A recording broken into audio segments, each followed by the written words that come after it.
Bangunlah wahai Melayu, bangun! Kita hadir di sini bukan untuk menangisi kekalahan. Kita juga hadir bukan untuk dibuai sejarah kegemilangan. Ya, 500 tahun dahulu memang kita tersungkur di bumi. Tetapi, adakah kita memerlukan 500 tahun lagi untuk bangun? Usah berjalan di atas bumi sendiri seperti lembu di cucuk hidup. Hidup bak melukut di tepi gentang. Kita dilahirkan mulia, maka hidup mulia, mati juga sebagai mulia. Kita perlu bangkit bersama, berjuang bersama. Gunung sama kita daki, murah sama kita turuni, berat sama kita pikul, ringan sama kita jinjing.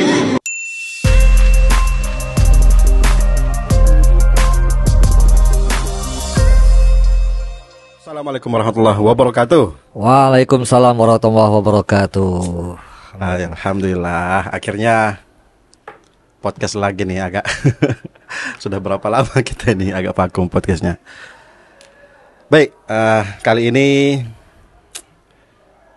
mungkin terlihat dari mimik wajah saya ya agak tegang, tapi nggak tegang-tegang kali ini, santai. Meskipun begitu, hal yang ingin disampaikan kali ini saya rasa sangat-sangat penting dan pastinya bersifat menyuarakan.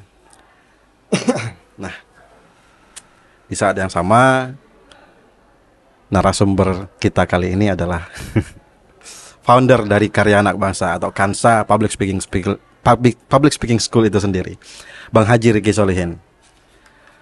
Beliau ini adalah ya tadi pendiri Kansa, juga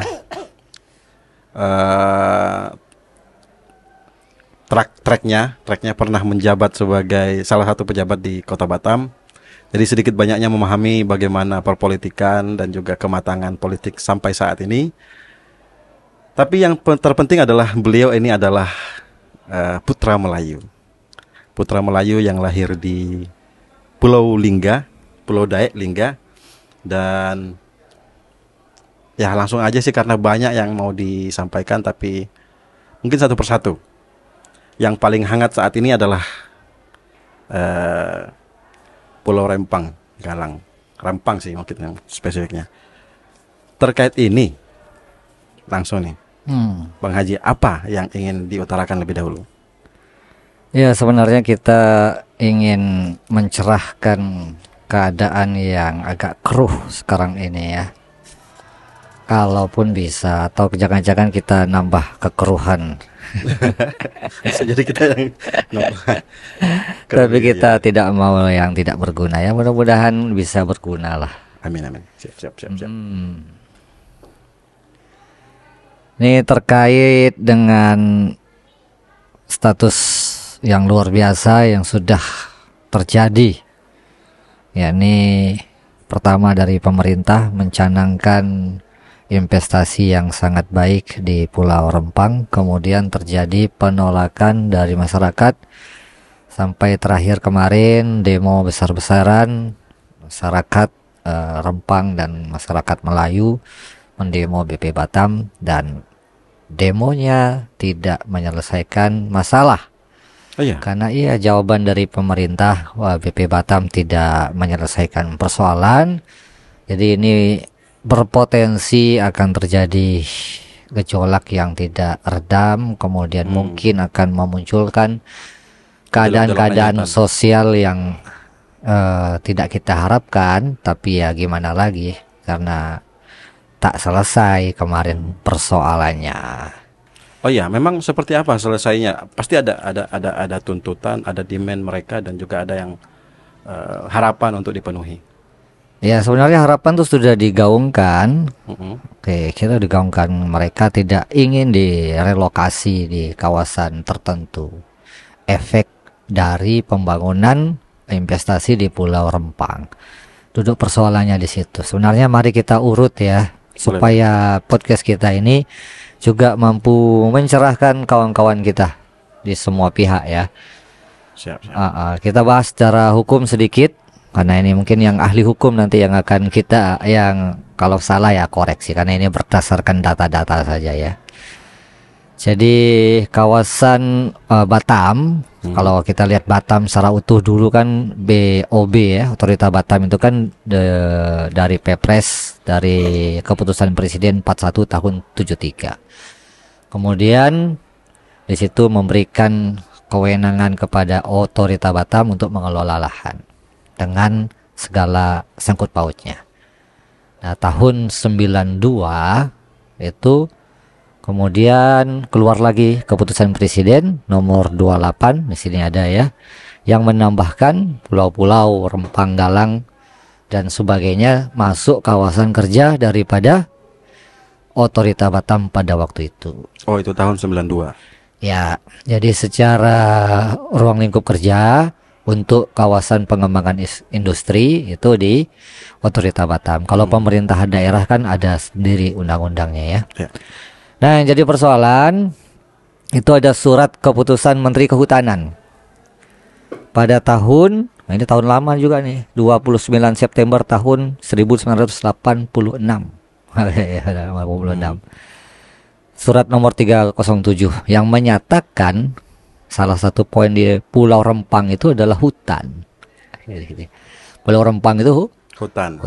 Tapi hak pengelolaannya kemudian kan tadi diberikan ke BP Batam. Otorita Batam. Ya, tapi BP Batam kalau mau punya HPL harus mengurus dulu pembebasan hutan menjadi kawasan yang bisa di HPL-kan.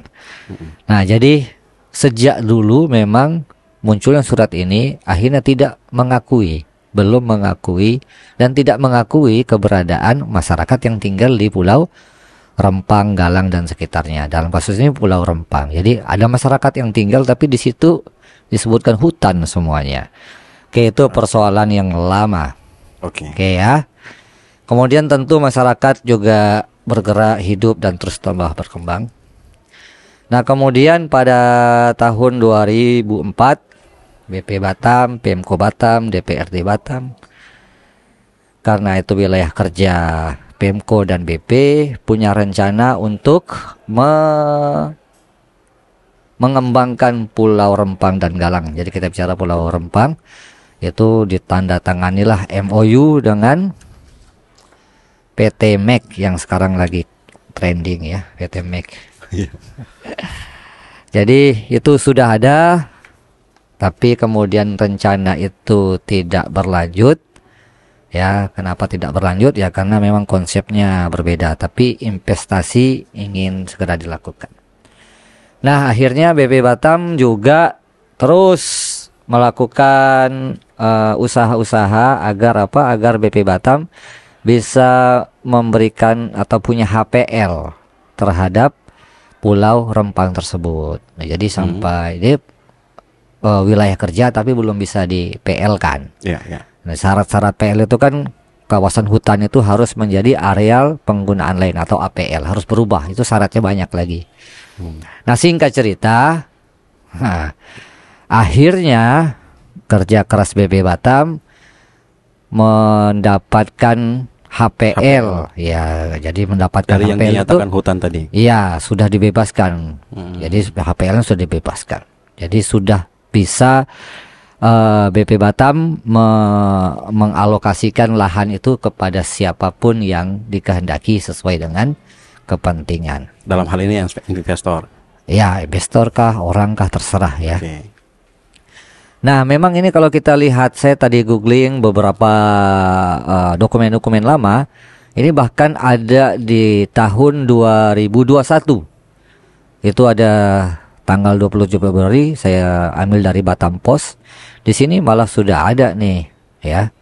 BP Batam sudah mengajukan HPL kepada Kementerian Agraria dan Tata Ruang atau ATR BPN ke Jakarta. Persoalan utamanya adalah lahan dilelang sudah dikuasai masyarakat, tapi belum bisa diberikan PL kepada masyarakat.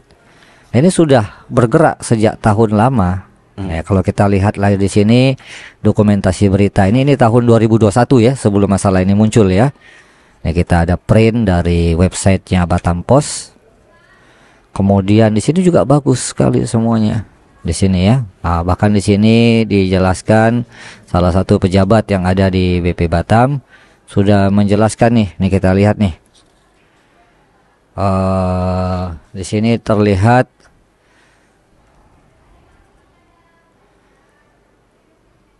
nih, BP Batam sudah menyurati Menteri Koordinator Bidang Perekonomian. Dalam surat BP Batam ke Menko bahwasanya BP Batam sudah merencanakan pengembangan Pulau Rempang Galang, tetapi masih ada beberapa langkah yang harus diselesaikan. Nah, itu tadilah langkah kehutanan ya, dan lain-lain.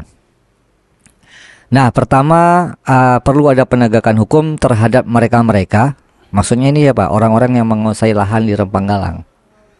Karena itu kan sekarang faktanya dijual, faktanya diusahakan, kan dibikin ternak, dibikin kan kita tahu persis itu kan sudah hidup banget di sana itu kan.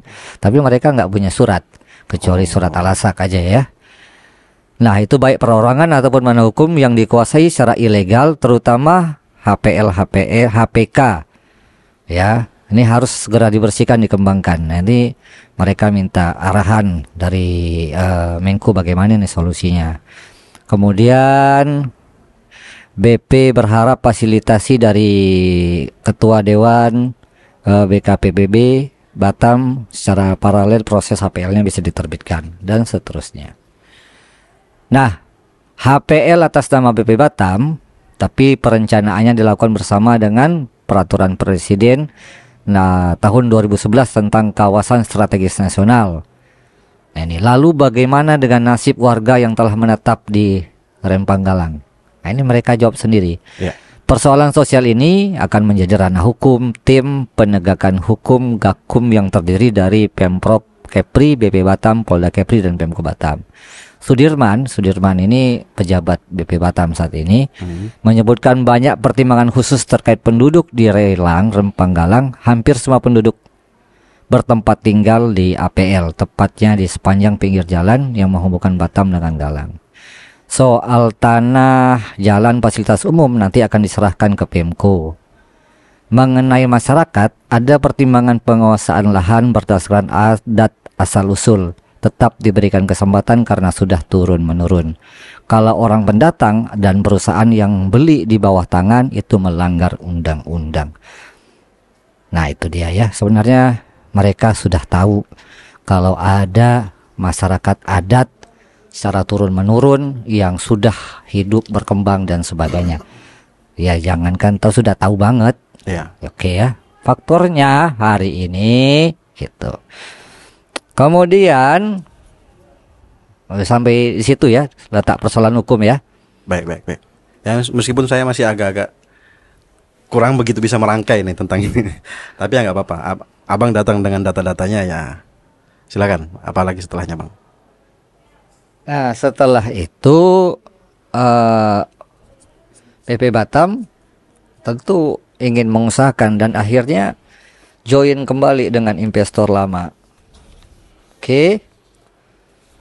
Gubernur Kepri. Nah, ini dia. Ini kita ambil dari websitenya bpbatam.go.id. Pada tanggal 12 April tahun 2023 lalu. Ya. Nah, setelah resmi mengelola Rempang, jadi PT MEK akan bekerja sama dengan Pemko Batam, BP Batam untuk membangun masyarakat. Jadi untuk membangun Pulau Rempang ini. Jadi ini BP Batam telah berhasil mendapatkan HPL-nya.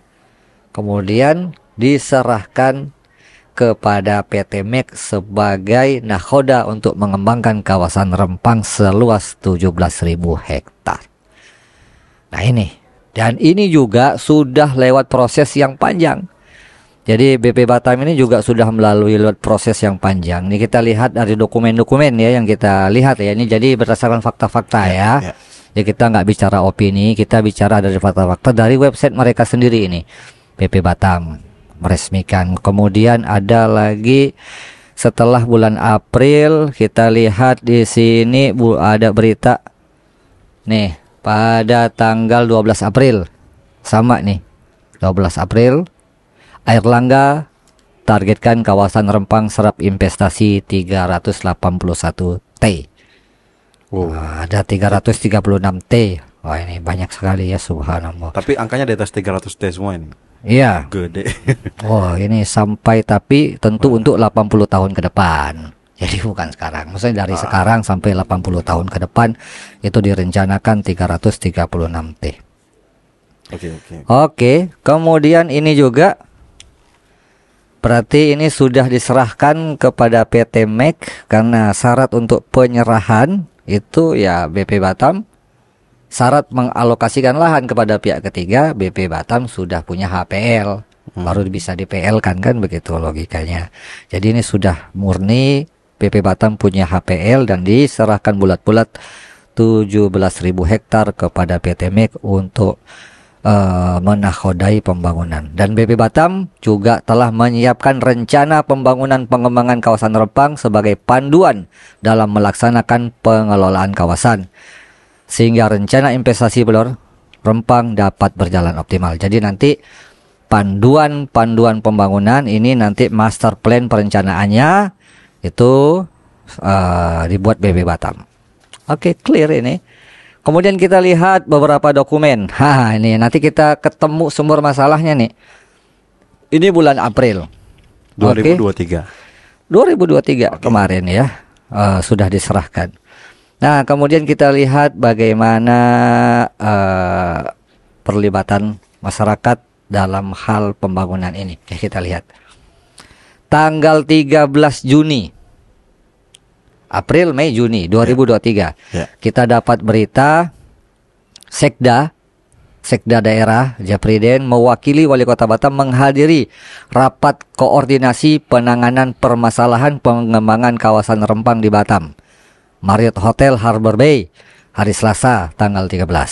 Nah, ini rapat dipimpin oleh Deputi Bidang Hukum dan HAM Kementerian Koordinator Bidang Politik, Hukum dan HAM Keamanan, Kemenko Polhukam Republik Indonesia. Hadir Kepala BP yang diwakili oleh anggota Bidang Pengelolaan Kawasan dan Investasi Sudirman Saat yang tadi kita bicarakan, Bang Sudirman, Asisten Perekonomian Pembangunan Provinsi Kepri, Luki Zaiman, perwakilan Kejaksaan Tinggi Kepri, Kapolda Kepri, Kakanwil BPN Kepri, Kejari Batam, dan Kantor Kepala Pertanahan Batam hadir dalam rapat koordinasi tanggal 13 Juni. Nah, rapat ini membahas terkait pengumpulan data lintas sektoral yang berlanjut akan dilakukan pembahasan di tingkat pusat. Oke, nah selang tanggal 13, 14, 15, 16, 4 hari kemudian Kepala BP Batam juga melakukan rapat koordinasi. Tapi ini melibatkan Forkopimda. Oke, tahu nggak sih Forkopimda? Nah, itulah kamu kurang baca jadinya nggak tahu. Taunya ini ya. Oke, Kepala BP Batam Muhammad Rudi memimpin langsung rapat koordinasi forum Rakor Forkopimda Provinsi Kepulauan Riau terkait dengan pengembangan kawasan Rempang. Dalam rapat yang berlangsung di Balairung Sari BP Batam. Oke, ini sudah ada semua. Rudi menyebutkan pihaknya menaruh perhatian serius terhadap pengembangan BP Batam, pengembangan Pulau Rempang. Kemudian di sini ada statement nih dari Ketua BP Batam. Saya sudah membentuk tim penyelesaian permasalahan Pulau Rempang 2 bulan lalu.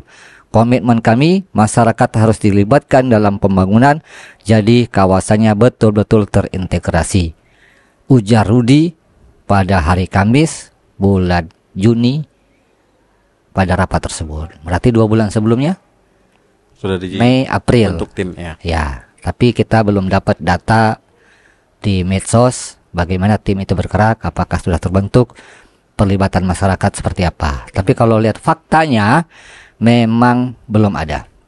Soalnya tanggal 21 Juli, 1 bulan setelahnya, itu ada rapat sosialisasi. BP Batam menggelar sosialisasi pengembangan Pulau Rempang di rest area kedai kopi Simpang Rezeki Sembulang, Kecamatan Galang. Sosialisasi itu tentang rencana pengembangan Pulau Rempang sebagai Rempang Eco City oleh BP Batam.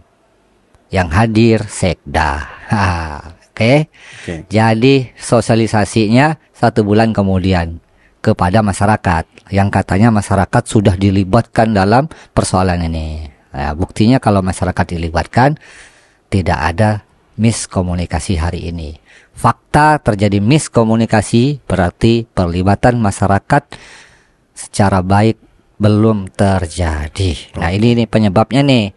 Ya, orang berantem karena masalah komunikasi toh. Iya. Iya, suami istri berantem begitu juga. Oke. Komunikasinya tidak jalan. Nah, ini padahal tadi yang menarik ketika tadi ada rapat ini koordinasi yang diselenggarakan oleh Kemenko Polhukam. Ya. Yang hadir ini pejabat lintas sektoral, tapi tidak ada masyarakat atau minimal DPRD atau DPRD provinsi. Nggak ada. Oke, nggak ada. Nah, baru ada perwakilan DPRD itu pada Porpimda ini.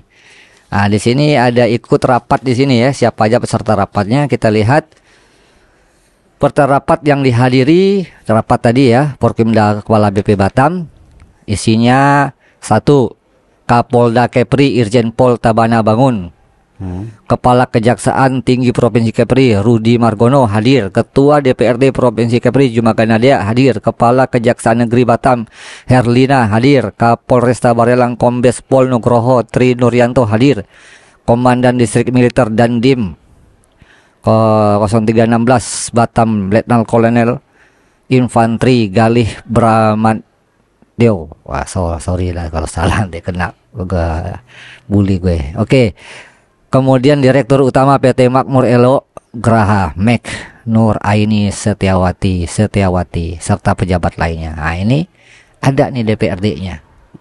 Yang rapat tadi nggak ada. Sekali ini dokumen medsos ya, mungkin ada tapi kita nggak ketemu. Mungkin ya. Ya. Para pemimpin hadir. Nah, ini apa yang menarik? Kapolda Kepri mengatakan ini adalah sebuah pekerjaan besar yang harus dikelola dengan baik. Tidak ada sebuah pekerjaan tanpa persoalan. Pembangunan sangat dibutuhkan untuk kemajuan suatu daerah. Oke. Kemudian Ketua DPRD Provinsi Kepri mengatakan ikut mendukung pembangunannya. Beliau mengatakan kami sangat mendukung pengembangan kawasan ini guna meningkatkan pertumbuhan ekonomi ke depan. Tata kelola harus dipaparkan secara detail agar masyarakat juga mengetahui perkembangannya. Oke. Ini permintaannya. Jadi harus detail. Ini diminta pada bulan Juni. Ya, jadi bulan Juni itu sudah diminta untuk tahapan sosialisasi dan sebagainya. Tapi kemudian itu kayaknya miss. Nah, akhirnya kalau melihat dari cara kerja ini, kalau dari menurut saya nih ya, dari sisi penyelesaian dokumen, sisi investasi dan sebagainya, ini pemerintah sudah on progress sangat baik. Tapi ketika ini melibatkan masyarakat, kita tidak melihat ada kajian sosiologis, kajian psikologis yang dipaparkan dalam perencanaan ini. Apakah ada atau tidak ya silakan saja nanti mereka klarifikasi. Kalau ada ya kasih data ke kita dong. Kalau nggak ada ya sudah. Tapi siapa kita ya dimintain data. Tapi dari reaksi yang sekarang termasuk demo yang barusan ini, itu kan hasil dari tiadanya mungkin kurang ya. Ya, tiadanya komunikasi langsung ke masyarakat. Iya dong, itu penyebabnya. Nah, akhirnya bukan kisruh, rame nih. Suasananya jadi tidak nyaman. Ada yang bilang, waduh demo macet lagi, bla bla bla bla dan sebagainya. Ada yang pro dan kontra. Akhirnya ini terbawa ke isu politik. Ya kan? Kepentingan pemangku. Wah, ini mau zaman pemilu. Waduh, kacau kan? Wah, padahal kita mau membahas masalah real investasi di sini. Oke, kemudian karena tidak terkomunikasinya dengan baik, pemerintah, siapa sih yang bertanggung jawab pemerintah ya? Pemko lah berarti ya. Pemko, kemudian BP Batam, karena Pemko dan BP Batam inilah yang inisiator untuk penggerak dalam hal investasi yang menjadi di wilayah kawasan Rempang yang menjadi wilayah kerja BP Batam. Oke. Nah, kemudian ini juga kita lihat dokumen-dokumen dari Kemendagri. Ya, kita lihat dari websitenya Mendagri itu pada tanggal 12 Juli. Oke, 12 Juli ya. Ada rapat lagi. Ya, di sini Kementerian Bahlil menyampaikan investasi ramah lingkungan atau green investment ini agar tidak memunculkan permasalahan baru ke depannya harus bersifat menguntungkan kepada bangsa, negara, dan masyarakat. Oke, semuanya baik, semuanya pingin untuk masyarakat, bangsa, dan negara, dan sebagainya. Jadi nggak ada satupun ini yang terkait dengan hal-hal yang aneh. Baik di tingkat pejabat, masyarakat, kalau kita tanya masyarakat, semuanya mendukung. Oke, untuk pembangunan yang berkelanjutan. Nah ini ya, terdapat investor potensial di Rempang yaitu Xinxi Group asal Cina yang akan berinvestasi 174 triliun atau 50% dari total investasi kawasan Rempang. Namun dalam pelaksanaannya ada beberapa target isu yang perlu diselesaikan sebelum 28 Juli. Ini agak aneh beritanya, padahal ini dari websitenya Kemendagri. Ada berita begini, ini apa salah apa mohon, tapi ya nggak tahu lah. Ada beberapa target isu yang perlu diselesaikan sebelum 28 Juli 2023. Salah satunya adalah percepatan persetujuan pelepasan status hutan kawasan Rempang yang semula hutan produktif konvensi HPK menjadi area pengembangan lain atau APL. Jadi ini kalau dalam berita ini tanggal 12 Juli itu belum selesai isu tentang pelepasannya itu, padahal APL tadi ya. Bulan April itu PT MEK sudah diberikan HPL ya, sudah diberikan, atau hanya ini MOU, tapi sudah diberikan perluasan 17.000 hektar. Ini waktunya mepet banget. Kemudian di sini juga kita lihat Pak Presiden kita menyaksikan MOU tanggal berapa nih? Tanggal 28 Juli loh. Jadi MOU ini tentu seremoni MOU karena pembahasan biasanya sudah di belakang itu ya. Jadi ini ada MOU, Presiden datang ke Cina antara PT MEK dengan Xinxi.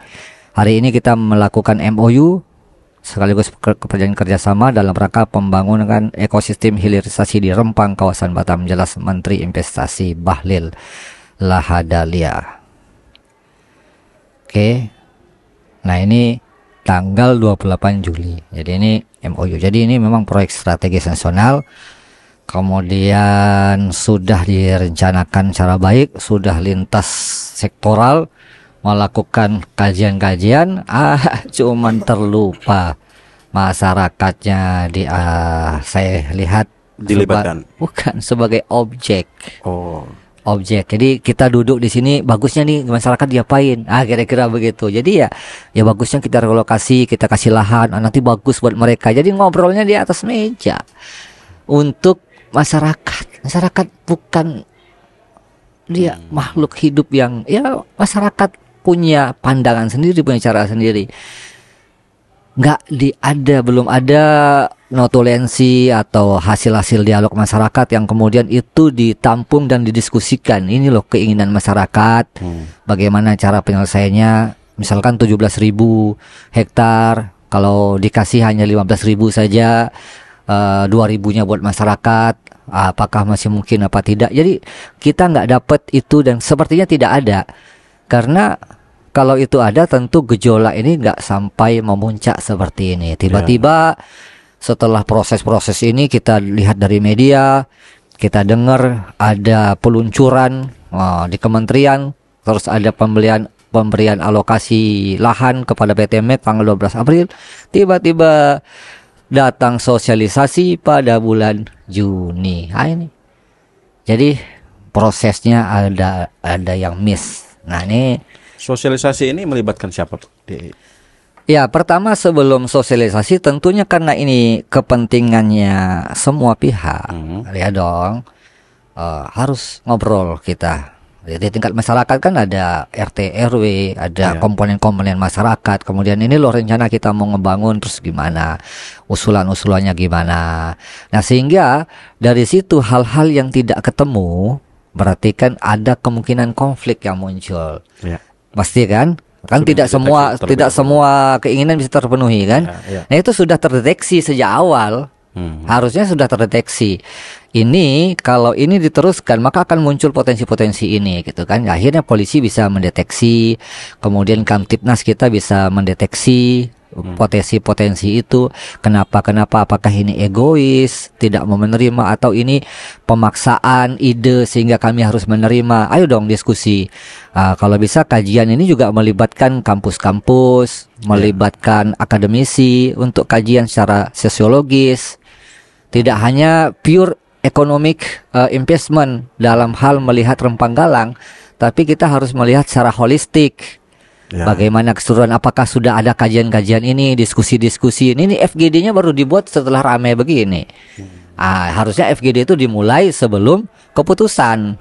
Ya kan, dalam rangka untuk mendukung keputusan ini dibuka dulu dong ruang-ruang diskusi publik terkait dengan ini. Nah, sehingga semua pihak merasa paham, semua pihak merasa terlibat, kemudian ikut mendoakan keselancaran proses ini. Nah, kalau begini, tadi ada suara-suara persetujuan dari masyarakat, Bang.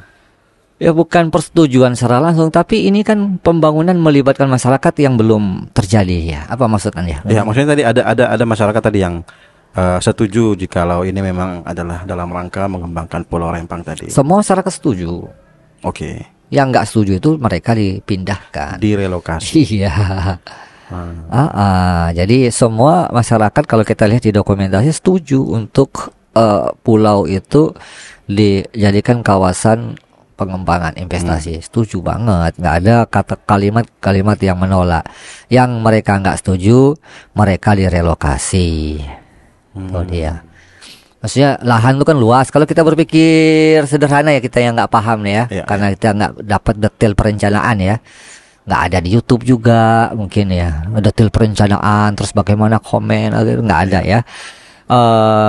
Kemudian kenapa 17.000 langsung bulat-bulat diberikan ke satu pengusaha, 10.000 aja kek, 7.000 buat yang lain. Kan orang pasti banyak berpikir kayak seperti itu.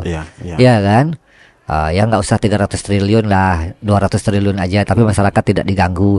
Ya, hal seperti itu masih banyak menimbulkan pertanyaan. Karena apa? Karena kita belum dapat sosialisasi. Nah, kita nggak punya data. Akhirnya karena manusia itu punya pikiran itu harus selalu mencari jawaban.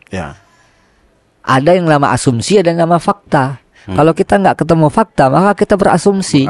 Nah, asumsi itulah jangan-jangan ada apa di balik kepentingan ini. Itu asumsi yang dimunculkan oleh otak. Itu sudah menjadi sunatullah. Kalau kita nggak paham nih, contoh nih Om Didit nih membuat misalkan chat orang WA, dibaca nggak dibales, dibaca nggak dibales. Centang biru tuh. Centang biru kan? Tapi nggak dibales. Gimana? Langsung muncul asumsi. Jangan-jangan. Nah, otak itu terbiasa untuk membuat cerita. Apa gara-gara ini? Kalau dia pacaran malah muncul persoalan-persoalan baru. Maka kadang kita mengambil keputusan itu berdasarkan asumsi. Nah, yang bikin asumsi pemerintah. Hari ini membuat asumsi, harusnya beberkan fakta-fakta sehingga orang tidak berasumsi. Jadi dalam hal ini ya, sehingga ini harus sosialisasi itu memberikan fakta-fakta. Begini loh. Ini siapa, ini begini. Ya, perangkat-perangkat pemerintah kan banyak, RT, RW, lurah, camat, kemudian LSM, biasa kita ngumpul untuk diskusi. Itu sangat mudah sebenarnya dalam rangka untuk mengelola ini, karena ini pembangunan buat kita, untuk kita. Ngapain kita berantem begitu loh, iya nggak? Ya, artinya pemerintah juga punya hati. Kenapa sih gusur gue? Udah lama ada makam nenek moyang saya di situ, makam mbah-mbah saya di situ. Kalau saya pindah gimana? Ya tapi kamu dapat rumah. Ya tapi kemudian saya nggak dikasih marwah tempat tinggal saya gimana? Ya gimana? Itu bisa banget didiskusikan. Jadi itu yang nggak terjadi. Nah, jadi nanti muncul persoalan-persoalan yang semakin panjang nih. Ya. Panjang nih kalau pemimpinnya nggak segera meredam. Jangan sampai meredam gaya-gaya begini nih. Ini ada lagi nih berita yang aneh nih. Aduh, sangat mengkhawatirkan nih. Ini Om. Ya. Aduh, ini jangan terjadi ini. Ini dia. Apa itu? Saya baca di Batam Post. Kasus pengerusakan ekosistem di Rempang dilimpahkan ke Polresta Barelang. Polda Kepri melimpahkan kasus laporan polisi LP pengerusakan ekosistem hutang di Rempang Galang dan berada dalam HPL BP ke Polresta Barelang. Ini ngapain? Maksudnya gimana Bang? Itu coba diperjelas dulu.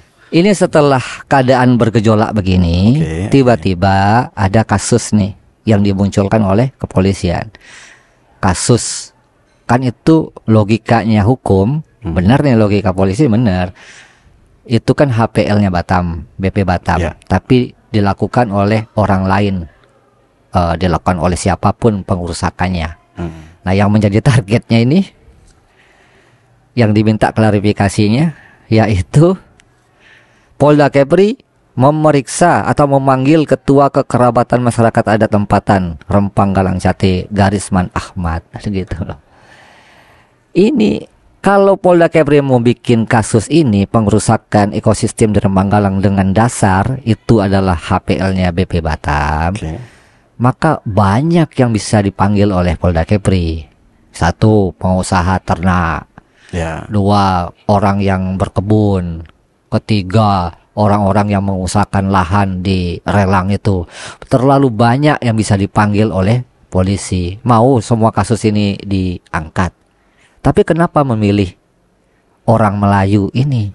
Padahal beliau tokoh yang sedang memperjuangkan, menyuarakan, menolak relokasi. Orang langsung berasosiasi aparat kepolisian, ya kan, pemerintah melalui aparat kepolisian menggunakan tangan kerasnya untuk menekan itu. Harusnya nih saran nih ya, polisi jangan masuk ke wilayah ini. Karena apa? Mumpung sekarang ini pencitraan polisi sedang baik. Pencitraan polisi sedang baik. Jangan ikut pada kasus-kasus yang begini. Ditahan dulu, ya kan? Kalau mau dikasuskan, di mapping dulu apa yang mau dikasuskan. Jangan sampai ini nanti muncul seperti kita main biliar ya, kena bola sampingnya, ikut terlibat, ya kan? Nah, jangan. Kepolisian harusnya sabar dan tahan dulu, jangan terlibat karena ini sudah masuk ranah isu politik, ya kan? Kemudian isu budaya, isu marwah, ya sudah sampai kita lihat hidup mati, tanah air, marwah Melayu. Ini slogan-slogan yang muncul akibat miskomunikasi. Jadi semua pihak harus nahan. Ya, kalau ini diperiksa 6 bulan yang lalu fair, atau ini diperiksa 6 bulan ke depan setelah kasus ini reda. Ini orang sedang bergejolak malah memunculkan kayak begini. Iya. Nah, ini apalagi tadi saya lihat ada video tapi ini video entah valid apa enggak, dicoba nanti dibantu aparat kepolisian dan TNI itu memasang patok di lahan di Rempang Galang. Wallahu alam. Nah, ayo dong, mau menyelesaikan gimana nih? Kira-kira begitu. Jadi kita kok nanya saya Bang, saya nggak tahu. Kita mau tambah ini perkeruh apa tambah semakin tenang ya? Tentunya kita harus berpikir secara bijak toh, ya kan? Iya. Nah, apakah persoalan ini bisa selesai? Ya, kalau nggak bisa selesai nggak usah mimpin lah. Selesai dong. Masa masalah nggak bisa selesai? Oke, selesainya harus kondusif, harus tenang, bisa didudukkan persoalan. Jangan ada intimidasi, jangan ada kekerasan, ya kan begitu. Nah, siapa yang memunculkan persoalan? Siapa yang harus menyelesaikan persoalan ini? Yang memunculkan persoalan. Oke? Ya. Jadi jangan suruh orang lain menyelesaikan persoalan. Udah sampah tuh di situ. Berantem kita. Yang bawa sampah dong suruh keluarin dulu. Baru kita ngobrol, ya enggak? Iya kan? Ya. Jadi pemerintah nih yang BP Batam dan pemerintah yang menentukan ini, merencanakan relokasi sehingga menimbulkan gejolak, menimbulkan reaksi. Iya. Oke, sementara dalam sisi investor kita takut juga nih. Jangan-jangan riuhnya kita, ramenya kita, tidak bersahabatnya kita dengan keadaan seperti ini akan Investor lari. itu malah kita rugi semua dong. Ya. Ya kan, masyarakat rugi, pemerintah juga rugi. Nah itu, atau nanti ada orang-orang yang saking marahnya sudah nggak pakai akal sehat melakukan sesuatu yang merugikan. Baik dirinya sendiri atau orang lain. Iya, akhirnya merugikan banyak pihak, membuat kerja polisi, bikin orang itu juga bermasalah. Nah ini segera diredam, segera harus, jangan sampai ini berlarut-larut. Dengan cara apa? Sebenarnya dengan satu statement, dua statement mungkin bisa meredakan. Tapi kemarin demo kemarin tuh nggak menyelesaikan persoalan. Ya. Itu sayangnya ya. Kalau kemarin BP Batam bisa bijak, harusnya bisa selesai itu demo kemarin ya. Tapi demo kemarin, ikut nggak sih demo kemarin? Enggak, Bang. Ikut nonton kali ya? Nonton dari jauh. Ikut doa nggak? Doa. Doa apa? Semoga semuanya tetap baik-baik saja. Wah, ada baik-baik saja. Biasa kan ada demo juga akhirnya damai. Bukannya ente doa supaya tidak hujan apa gitu? Enggak, karena enggak hujan juga hari itu, Bang. Baru nonton, baru ngeliat, jalan rame, langsung nggak jadi keluar, takut kejebak macet.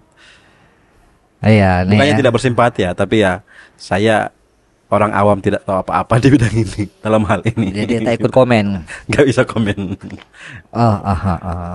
Ya dah. Terlalu banyak nonton YouTube kali ya. Oke, BP Batam kemarin Pak Rudi, beliau menjelaskan ada poin-poin lah. Pertama beliau katakan hasil MOU itu, hasil yang kesepakatan rapat itu kan ditolak, katanya disobek juga oleh pendemo. Masyarakat minta begini tapi kesepakatannya begitu. Ya repot memang. Beliau dalam posisi yang sangat repot. Tapi ya duduk persoalannya sudah tahu sebenarnya. Ya kan? Ya kita doakan semoga tenang-tenang. Jangan terlibat isu-isu politik. Ntar gimana gitu. Oh ya. Pede banget sih ntar gimana kita tuh hidup besok aja belum tahu gitu ya, jadi nggak usah ntar gimana ntar suara gimana, nggak usah. Itu lebih fakta sih.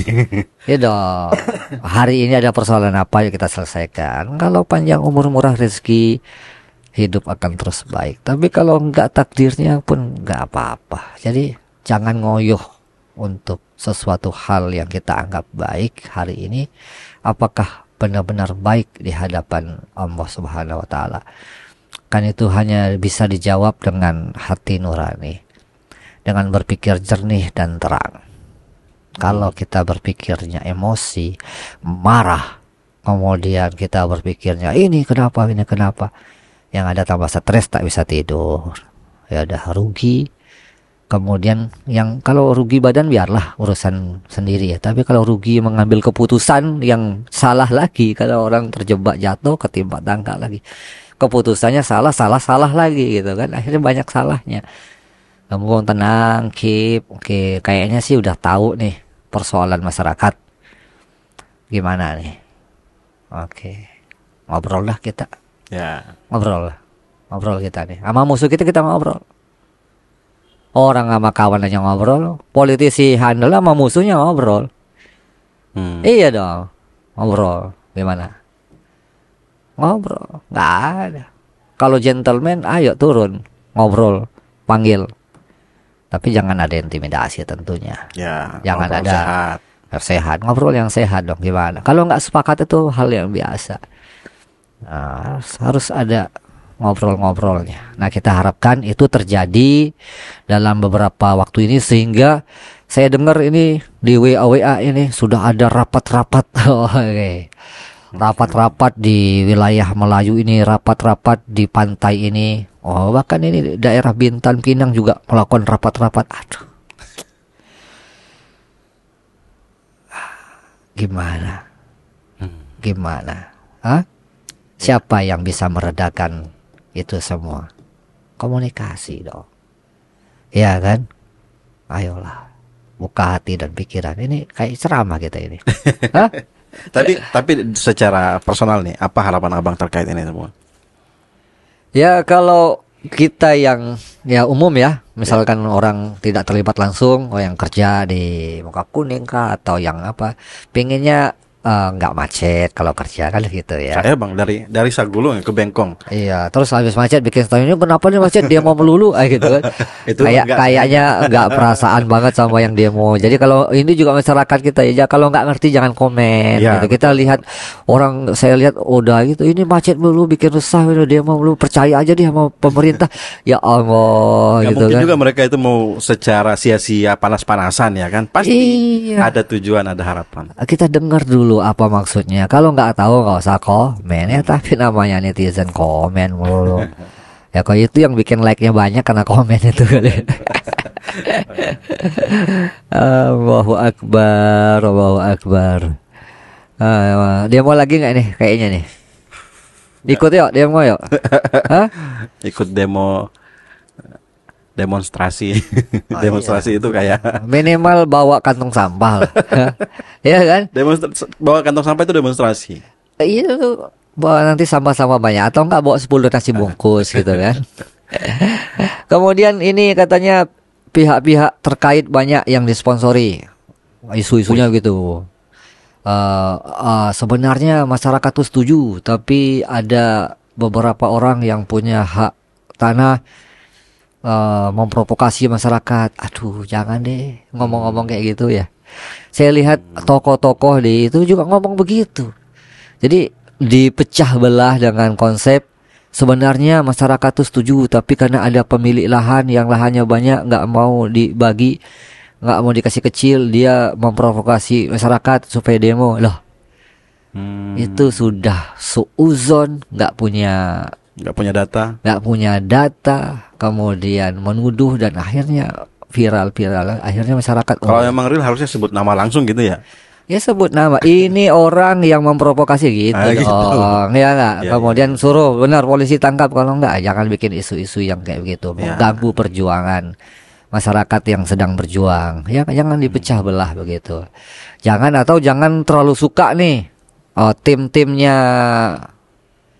Tim ini saya lihat juga di medsos sudah mulai berkembang. Timnya BP1 Pak Rudi, ya kan? Karena diserang begini, mereka juga mengcounter. Oh ini beritanya begini, waduh saya bilang. Apa yang dikonter ini termasuk entah karena dokumen-dokumen yang beredar itu pasti dari tim humasnya BP Batam atau tim humas yang beredar bahwasanya PT MEK ini adalah sudah MOU dengan BP Batam sejak tahun 2004. 2004. Itu keluar tuh dokumen-dokumen itu. Dokumen persetujuan DPRD, dokumen persetujuan BP Batam yang ingin mengklarifikasi kalau ini bukan kerjaan Pak Rudi. Jadi Pak Rudi jangan disalahkan. Jadi mereka pengen ngomong begitu. Nggak substansi banget. Iya nggak? Kemudian muncul foto-foto ini sudah persetujuan dari Wali Kota Nyat Kadir waktu itu, ini Ketua DPRD dokumen ini. Jadi memunculkan ini. Kemudian takut itu ya, maksudnya takut disalahkan karena keputusan ini gitu kan. Jadi jangan saya disalahkan karena ini saya meneruskan perjanjian lama. Oh, jadi yang terlibat juga banyak orang. Iya. Jangan begitu dong. Asalnya Kan banyak juga suara seperti itu.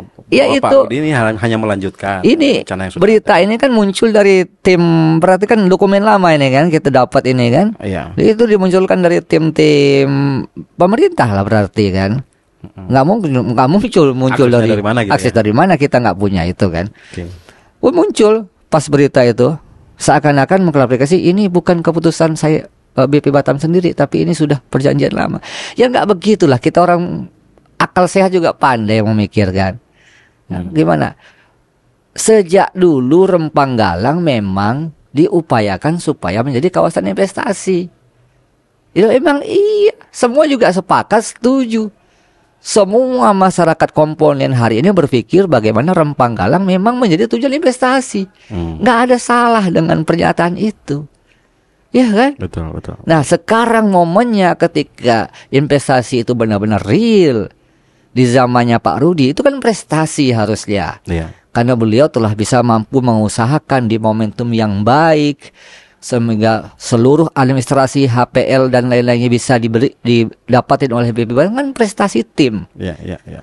Ya kan? Betul. Artinya ini kami sudah mengusahakan. Cuman Di sisi ekonomi loh ya. kelirunya sedikit saja. Ada kepentingan masyarakat yang belum terakomodir, yang tidak diajak ngobrol tadi. Itu dong. Makanya kita berpikir kenapa enggak 16.000 aja deh Pak. 2.000-nya buat masyarakat.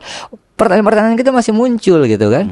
Jadi jangan salahkan masa lalu. Masa lalu itu bahkan ketika surat tentang penunjukan otorita dan BP Batam supaya mengusahakan Batam supaya Batam maju, investasi maju, semua maju. Jadi nggak ada yang nggak mendukung. Gitu. Jadi ini kenapa muncul ini? Itu. Yang kedua ada lagi pernyataan beliau tuh. Ini komen pribadi lah. Mudah-mudahan beliau dan tim mendengar supaya nggak riuh kita. Ini kebijakan pusat. Kebijakan wewenang kami terbatas. Jangan begitu dong. Orang semua tahu. Kalau pelopor daripada Rempang ini ya BP Batam. Karena BP Batam yang diberikan hak oleh negara sesuai dengan Kepres itu. Tapi melibatkan seluruh instansi kementerian itu betul. Karena harus dibantu oleh Menko, harus dibantu oleh segala jenis perangkat kementerian. Kalau enggak bisa jalan. Ya kan? Ya. Jadi bantuan dari pusat, bantuan dari segala jenis lintas sektoral itu harus dapat supaya ini bisa jalan. Oke, bilang dong, saya yang memutuskan itu. Kalau masyarakat nggak setuju, ayo kita ngobrol. Keluar sana atau gitu, atau ayo. Ya kan saya bilang, oke teman-teman masyarakat, saya ngerti perasaan Anda. Saya mohon maaf luput dari perhatian saya tentang ini. Saya berjanji akan menyelesaikan ini dan saya akan ajak diskusi masyarakat. Siapa nanti perwakilannya, kita akan selesaikan berdiskusi dan apakah ini lanjut atau tidak, kita tunggu keputusan kita bersama. Ya kan gitu kan? Nah, akhirnya dia ngomong dong sama investor, ya kan? Investor tetap lanjut jalan, biarkan saya ngobrol sama masyarakat. Kita cari-cari win solusi, ya kan? Jangan maksakan solusi itu dari pihak pemerintah saja. Ngobrol. Nah, pada tahapan-tahapan tertentu setelah kita bicara, orang akan sampai kepada titik kesepakatan. Karena apa? Perbedaan itu bisa hilang kalau kita punya satu tujuan bersama. Oh, iya, betul. Betul nggak? Oh iya, iya, iya. Ente sama istri kan nggak cocok. Dan berbeda. Berbeda. Tapi karena punya tujuan bersama, maka ketidakcocokan itu kita singkirkan. Iya kan? Nah, tujuan masyarakat ingin maju. Tujuan pemerintah ingin maju. Sama nih tujuannya. Nggak sepakat caranya. Ngobrol. Itu dong. Jadi masa nggak ada solusi? Adalah solusi. Masa nggak ada solusi? Nggak mungkin nggak ada kan? Oke Pak, saya mau direlokasi. Atau oke Pak, ini kuburan saya gimana? Suruh jawab. Bongkar semua. Oh, nggak enak sok kuburan dibongkar. Atau gimana? Panggil investor itu gimana? Ya kan? Pak, ini orang ini rumahnya kecil. Gimana? Oh, saya Pak, kebun saya banyak. Rumah saya 2 tingkat, 3 tingkat. Gimana? Masa sama dikasihnya? Ya. Lu kan harus ngobrol. Betul, betul. Terus betul. kapan Pak pembangunannya? Berapa tahun?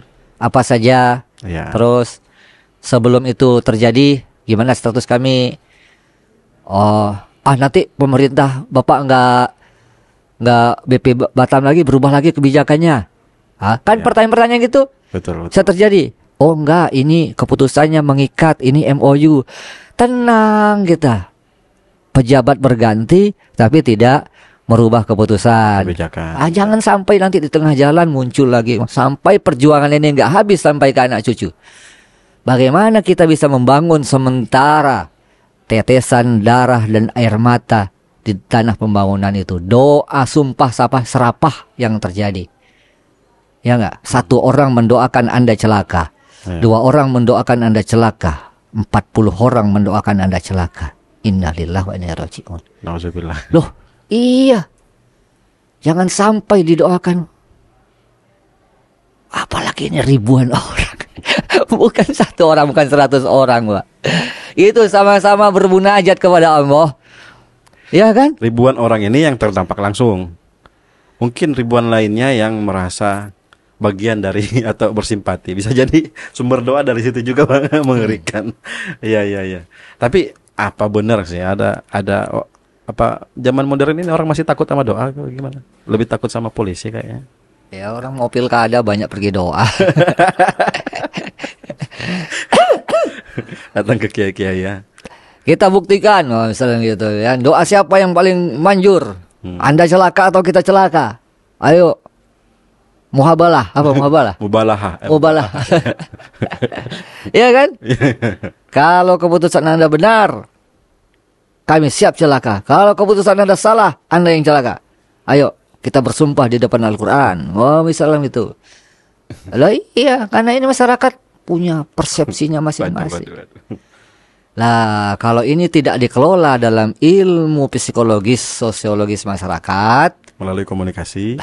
Iya dong. Iya kan? Ya, intinya di komunikasi, Bang ya. Iya, kita bukan promosi public speaking ya. Ya, enggak. Ya ini maksudnya saya juga tadi nyarankan ke Polda juga begitu kan. Ya, nah, kita kan sebagai partner daripada kepolisian untuk membangun citra positif kepolisian. Betul. Oke, ya ini kasus-kasus ini tolong di hold dulu. Kalau nggak apa ya terserah mereka. Ini kan saran doang. Kita nggak ada ini nggak ada tendensi sama apa. Karena kita sahabat Polda gitu kan, sahabat BP, sahabat masyarakat ya kita ngasih tahu yang menurut kita. Kalau nggak diterima ya mudah-mudahan diterima. Iya.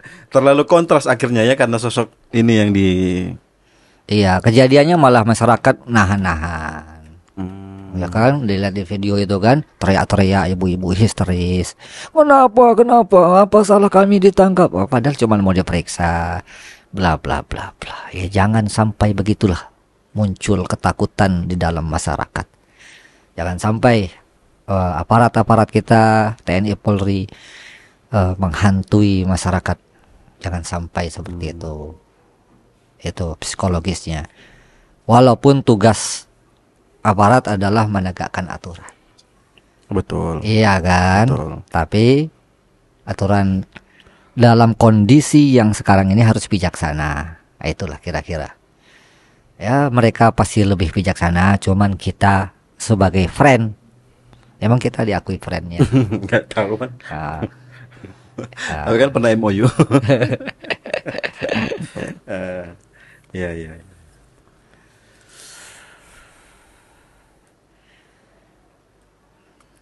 80 tahun.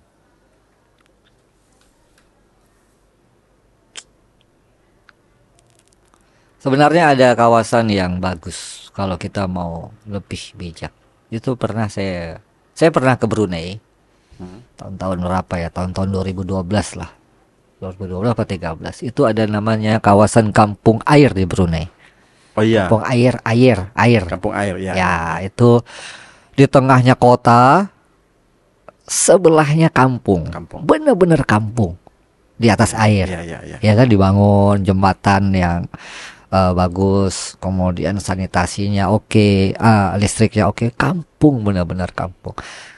Sebelahnya kota, gedung-gedung tinggi. Pembangunan. Jadi ya itu kalau saya searching juga, Jokowi pernah datang ke situ tahun 2015. Beliau juga tertarik dengan konsep pengembangan kampung seperti itu. Cuman nggak tahu mau diterapkan di Indonesia mana. Nah sarannya terapkan itu di kawasan Rempang. Ini kampung-kampungnya hidup. Ya. Kampung-kampungnya diberdayakan. Kampung-kampungnya dibiarkan ala kampung. Karena kalau kita ngelihat kota, di mana-mana kota, Singapura kota, Hong Kong kota, semuanya kota. Jangan habiskan kampung. Batam kota. Karena sekarang kampung itu jadi objek wisata. Bukan hotel mewah, villa view hotel, pasir pantai yang mewah. Iya, tapi kampung juga objek wisata. Betul. Kenapa tidak dibuka diskusi seperti ini? Mungkin banyak masukan-masukan dalam pengembangan. Panggil dong ahli-ahli diskusi-diskusi tentang pengembangan wisata, bukan hanya data dari BP atau data dari PT MEK. Mentah ya seakan-akan PT MEK udah dikasih, kemudian mereka punya rencana sendiri. Saya enggak, kita boleh memberikan masukan-masukan akademisi, praktisi, pelaku wisata memberikan masukan-masukan yang positif, masyarakat sendiri tentunya yang terlibat di situ. Pokdarwis, kelompok sadar Ya, wisata. sehingga pembangunan ini diaminkan dan didoakan. Wah, itu mau gubernur 10 kali juga jadi. Oh, terhalang konstitusi. Ini kalau menyangkut masalah politik hari ini ya. Nah ini juga ini, aduh ya Allah, ini katanya Ansar, Gubernur Kepri tidak tahu menahu. Lah enggak. Keputusan Rempang Galang ini sudah diamini dan disetujui oleh semua sektoral. Ya. Bukan hanya Kepala BP Batam. Gubernur menyetujui. Menteri menyetujui. Semua orang ada rapat-rapat RTP-nya, kita lihat nih. 16 Agustus tahun 2023. Dari RM News. Rencana pengembangan kawasan Rempang Kota Batam, Provinsi Kepulauan Riau. Gubernur Kepri Ansar menghadiri rapat koordinasi yang diselenggarakan oleh Kementerian Koordinator Bidang Politik, Hukum, dan Hak Asasi Manusia Kemenko Polhukam di Jakarta. Apa kata Pak Gubernur? Ansar menjelaskan, pendekatan humanis diterapkan agar proses sosialisasi dapat diterima dan dimengerti oleh seluruh lapisan masyarakat. Meskipun terdapat beberapa kelompok masyarakat dan LSM yang masih memiliki pandangan berbeda, upaya sosialisasi harus terus dilakukan, namun relokasi harus dipercepat. Ini kan? Berarti jadi tahu. Ya tahu, terlibat, mendukung. Oke. Karena ini program pemerintah, nggak bisa. Prosesnya panjang, sudah melibatkan semua sektoral, TNI, Polri, Kejaksaan, Kepolisian, semua udah tahu dan semua udah sepakat tentang rencana investasi ini gitu loh. Cuman satu komponen saja masyarakat tidak mau direlokasi. Jadi ini sudah lengkap, payung hukumnya sudah lengkap, studinya sudah lengkap menurut pemerintah tentunya. Iya kan? Nah ini gubernur juga tahu. Jadi ya ayo dong gubernur turun tangan meredam masyarakat, BP Batam meredam masyarakat, ajak diskusi. Kemudian jangan ada muncul-muncul relokasi harus dipercepat. Solusinya relokasi. Kok muncul solusi sebelum komunikasi? Paragraf di paragraf itu kata pertamanya ada pendekatan humanis. Iya, jadi janganlah kita menyuruh humanis, pendekatan mengepentingan masyarakat ini demi masyarakat, tapi ujungnya harus terima konsep relokasi. Lah kamu gimana ngajak diskusi apa suruh memahami gitu, suruh menerima gitu loh. Iya kan? Jadi jangan dikasih harga titik, harga mati di situ. Oke. Pemerintah akan mulai pendekatan humanis. Pemerintah akan mulai berkomunikasi dengan masyarakat. Pemerintah akan siap mendengarkan aspirasi. Sementara wacana relokasi kita tunda atau kita batalkan. Oh, hore masyarakat. Iya kan? Walaupun nanti keputusan akhirnya Anggaplah, tapi itu sudah masyarakat sudah merasa terlibatkan. Iya, kalaupun tidak, harus berani dong pemerintah mencarikan solusi lain. Jangan diskusi tapi mematak harga mati. Diskusi yuk, tapi keputusan harus diterima. Itu diskusi apa? Itu sosialisasi namanya ya. Tadi itu lucu. Makanya ini kan. Nah ini jangan begitu ya. Oke, ini terbuka. Oke, tapi investor akan masuk, semua kondusif, jangan demo ya, tenang. Oke, tenang Pak, siap. Jangan ada yang huru-hara lagi, tenang, siap. Keputusannya adalah kita akan membuka ruang diskusi. Oke. Sampai clear. Sementara ini investor mau jalan dulu. Relokasi kita hold. Oke. Sesuai nanti hasil keputusan gimana. Tapi ini investor mau jalan dulu, boleh, masyarakat bisa percaya dengan kata-kata itu, tapi jangan tiba-tiba dikhianati, ya kan? Nah, gitu. Ini masyarakat nanya nih, mana tokoh-tokoh politik kok nggak bersuara? Oh iya. Itu kan? Ya, ya, ya. Belum ya. Saya juga nunggu nih siapa nih kira-kira yang pertama vokal ini. Mau kita undang siapa di sini? Minimal ada spanduk-spanduknya lah di jalan itu biasanya itu. Apa? Kerajaan? Enggak, bukan kerajaan.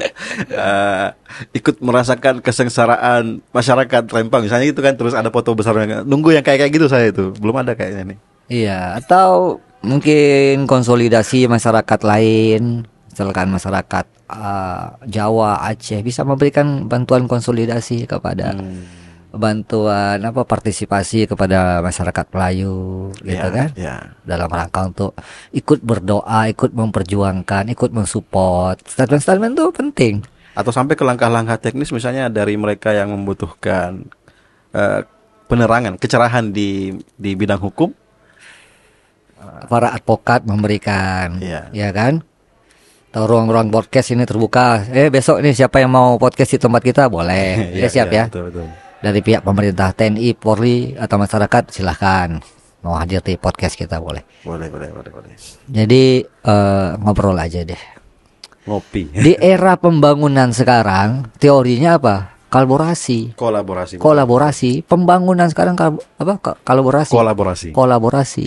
Tidak ada pembangunan itu bersifat intervensi atau bersifat ekspansi apa sih? Independensi. Jadi lawannya dari kolaborasi itu independensi, tidak bergantung pada siapapun. Padahal kita ini dependence, sangat bergantung pada aspek yang lain, yaitu kolaborasi. Itu kalau didoakan sama masyarakat Rempang, dijaga, pembangunannya cepat. Tapi kalau dimaki, dihina, disantet, yang jangan, wah kacau pembangunannya ini. Aduh, luka-luka akan terpenuhi, tangis-tangis akan memenuhi ibu-ibu dan anak-anak, kemudian pemuda-pemuda penuh dengan kemarahan dan kebencian. Itu dia ya. Ya udahlah ya podcast kita nih ya, jangan banyak-banyak. Banyak tarikan-tarikan nafas panjang ini di podcast ini Bang. Tapi yang terbaik adalah yang paling diharapkan adalah bagaimana semua ini berlalu dengan damai, tidak ada yang merasa dirugikan. Tapi ya tetap aja sih langkah-langkah tadi itu yang Abang bilang, yang harus ada berkomunikasi, harus ada yang dilibatkan, harus ada yang meskipun masyarakat pada akhirnya tidak ingin, tapi mereka akhirnya punya kontribusi, suara yang pernah didengarkan. Toh pada akhirnya nggak didengarkan, ada mungkin kelegoan daripada nggak sama sekali. Akhirnya yang mereka itu cuma kaget lah, kok tiba-tiba. Tentu banyak tenis-tenis yang lain lah mungkin akan kita saksikan ke depannya. Harapannya adalah tetap kita damai, tetap tidak ada perpecahan-perpecahan yang isu-isu yang mengakibatkan perpecahan. Saya sampai tempat-tempat ngomong ini takut apa gimana ini. Ya nggak usah diterusin. Udah gitu maksudnya. Yuk kita karena bareng-bareng. Serem nih. Demo itu saya serem Bang. Saya tahun 98 perjalanan dari Makassar ke kampung itu, Makassar ke daerah kabupaten itu dipenuhi macet dan kerusuhan. Saya malah kebalikannya. Saya itu nyesel sekali. Gak ikut demo. Saya masih kecil, masih 8 tahun saya waktu itu. Jadi waktu tahun 98 saya itu masih di pesantren tuh. Sudah mau selesai. Pilihannya mau kuliah. Saya ngotot kuliah di Jakarta karena di Jakarta lagi demo. Saya pingin demo. Gitu. Tapi ternyata selesai tahun 2000, tahun 99 demonya udah selesai. Tinggal masa Habibie. Ikutlah sedikit-sedikit demo. Namanya mahasiswa waktu itu kan. Panas-panasnya. Iya. Saya itu rasa takut yang saya alami. Jadi begitu dari kota sampai kampung, itu bukan menghindari demo sih, memang karena ingin pulang kampung. Tapi ngelihat kerusuhan di jalan itu sebentar-sebentar, mobil harus berhenti berjam-jam lagi. Itu yang masih melekat di memori. Akibatnya apa? Besok itu kakek ngajak jalan-jalan ke sungai. Kakek ngajak jalan-jalan ke sungai. Pertanyaan pertama saya ke kakek itu apa? Ada nggak nanti mahasiswa di sana? Mahasiswa itu kalimat yang mengerikan dulu bagi saya. Waduh, kita tutup podcast ini. berbahaya. Jangan ada demo lah kalau gitu. Oke, ya dah. Oke lah. Sekian. Terima kasih. Yuk, assalamualaikum warahmatullahi wabarakatuh. Waalaikumsalam warahmatullahi wabarakatuh.